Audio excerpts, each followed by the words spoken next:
आणि यानंतर मनोगत व्यक्त करण्यासाठी मी आमंत्रित करू इच्छिते श्री महाराज ग्रुप ऑफ कंपनीजचे माननीय प्रवीणजी पारकर साहेब यांना.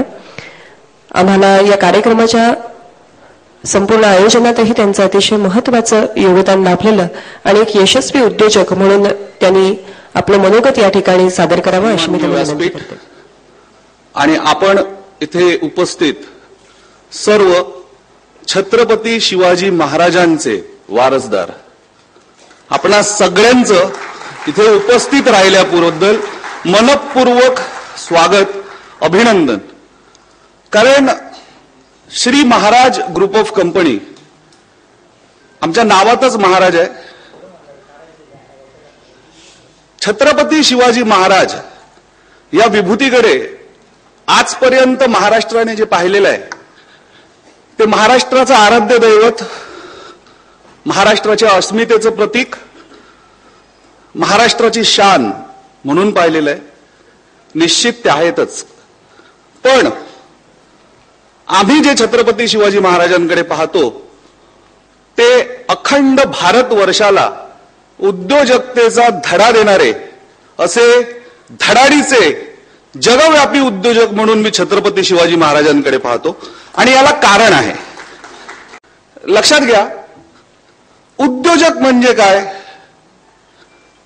हा जेव्हा प्रश्न माझ्यासमोर आला किंवा हा जेव्हा प्रश्न आपण सगळ्यांनी विचारात घेतला तर उद्योजक हा शब्द समजून घ्यावा लागेल.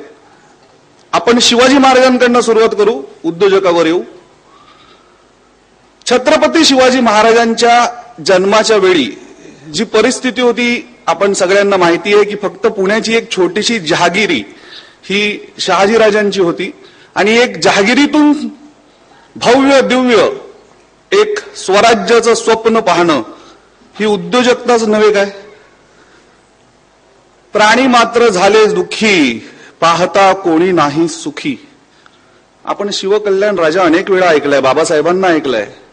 त्या काळची विदारक भयानक परिस्थिती, या परिस्थितीला बदलवण्याचं सामर्थ्य असणारी व्यक्ती म्हणून शिवाजी महाराज. आज छत्रपती शिवाजी महाराज हे उद्योजक का?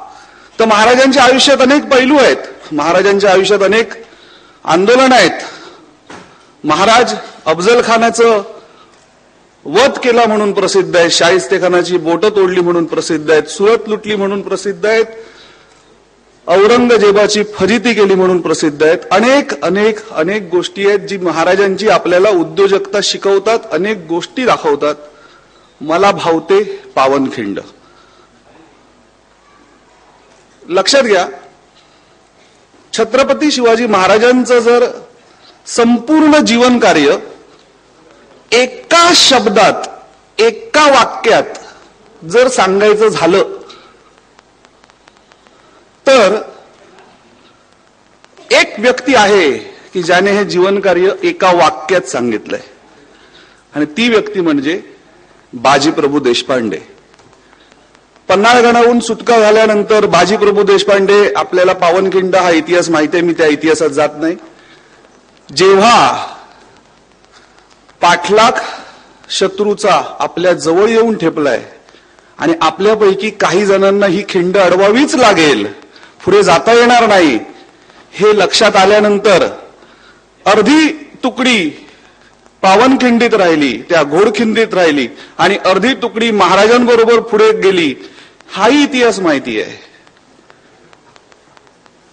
छत्रपती शिवाजी महाराजांना त्यावेळी आपल्या बाजीला मागे सोडून जावत नव्हतं आणि बाजींनी उद्गारलेले ते उद्गार तेही सगळ्यांना माहिती आहेत. मला त्या उद्गारांमध्ये उद्योजकता दिसते. काय म्हणाले बाजी?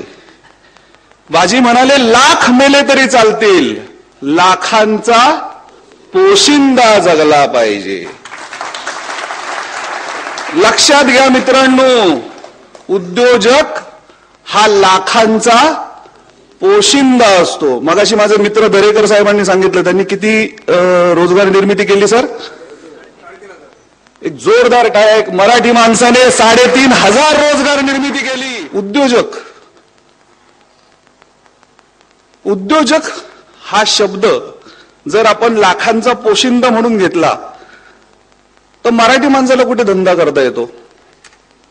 धंदा करणे मराठी माणसाचं काम नाही. ही पहिली जी आपली बुळसट समजूत आहे ही प्रथम बाजूला काढली पाहिजे. या कार्यक्रमाची सुरुवात पाहत असताना मी पाहिलं की फार दिग्गज मराठी व्यक्तिमत्वांचं उल्लेख आणि त्यांच्या कर्तृत्व कार्याचं गुणगौरव वर्णन हे इथे करण्यात आलं. पाहून प्रत्येक बसलेल्या माणसाची छाती अभिमानाने फुलली असेल. मला इथे मराठी धीरूभाई अंबानी दिसतोय आणि हा मराठी धीरूभाई अंबानी येत्या 10 वर्षात आला तर मला अजिबात नवल वाटणार नाही. कारण या मराठी मातीने, या महाराष्ट्राने पूर्ण भारताला नव्हे तर जगाला अनेक नररत्न दिलेली आहेत. आज आम्ही कोकणावर काम करतो.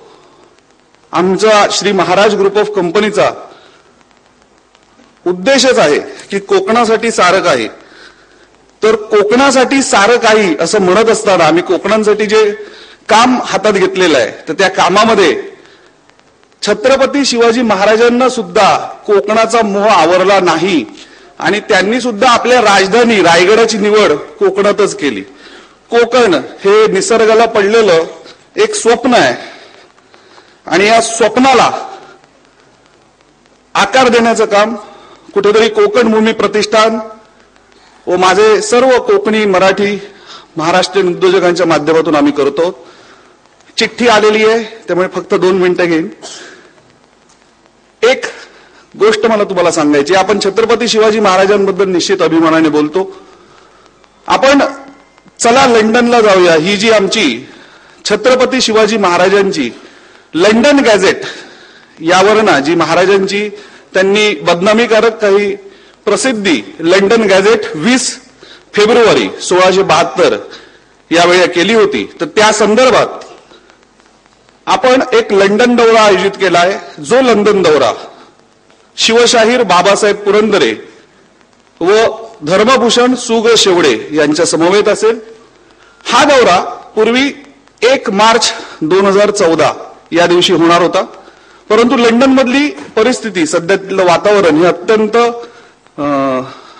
योग्य नाही आहे. तिथे क्लायमेट अगदी त्या थेम्स नदीला पूर आणण्याची बातमी आपण वाचतो आणि बाबासाहेब पुरंदरे हे वयाच्या 93व्या वर्षी आहेत.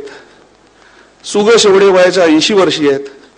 आम्हाला एक आमच्याच या ग्रुपकडनं असं सजेशन आलं की जर आपण छत्रपती शिवाजी महाराजांचं पुस्तक प्रकाशित करतो आहोत आणि जर आपल्याला लंडनला शिवाजी महाराज काय हे दाखवायचं आहे, जगाला शिवाजी महाराज काय हे दाखवायचं आहे, तर त्याकरता तुमचा आमचा हक्काचा एक दिवस आहे, जो माझा दिवस आहे, जो तुमचा दिवस आहे, जो या महाराष्ट्राच्या मातीचा दिवस आहे आणि तो म्हणजे 1 मे महाराष्ट्र दिन.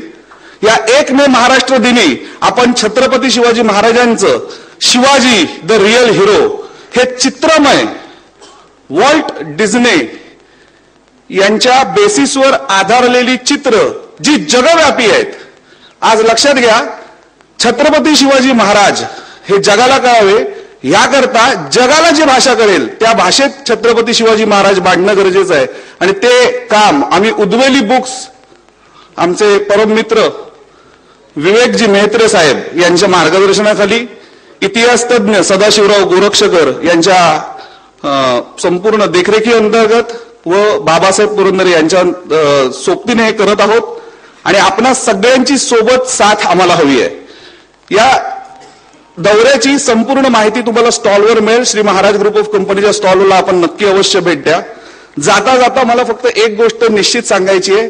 माझे मित्र निलेश मोरे, झालं असं की मी पर्व दुसरे या पर्व दुसरेला कालिदास मध्ये हा कार्यक्रम अटेंड केला आणि हा कार्यक्रम अटेंड करत असताना या कार्यक्रमात नुसतं उद्योजक व्हा हे नसून तर याचं मार्गदर्शन व गाठ भेट हा एक प्रकार आहे. तर मार्गदर्शन व गाठभेट या प्रकारामध्ये झालं असं की तेव्हा माझी गाठभेट मेहत्रे साहेबांशी झाली कोकण ग्रीन किंग हा जो कोकणातला कृषी प्रधान काही आम्ही काम करतो, ज्यामध्ये ॲग्रोकल्चर टुरिझम या विषयावर मी त्यांच्याशी चर्चा केली. त्यांनी सांगितलं जगातला ॲग्रिकल्चर मधला 1 नंबरचा देश हा इस्रायल आहे. मी इस्रायलमध्ये अनेक वर्षांपासून मायबोली नावाचं साप्ताहिक प्रकाशित करतो. आपण निश्चित इस्रायलला जाण्याचा प्रयत्न करू. आणि मला ह्या व्यासपीठाने इस्रायल दौरा घडवून आणला. इस्रायलला जाऊन कृषी पर्यटनाचा संपूर्ण माहिती, त्याच्याबद्दलचे अधिक टेक्निक्स, टायअप्स हे मला ह्या प्लॅटफॉर्मने दिलं. सर, हे प्लॅटफॉर्म तुम्हालाही भरभरून देईल याचा मला निश्चित खात्री आणि विश्वास आहे. मी आपणा सगळ्यांची रजा घेतो दुसरी चिठ्ठी येण्या अगोदर. धन्यवाद.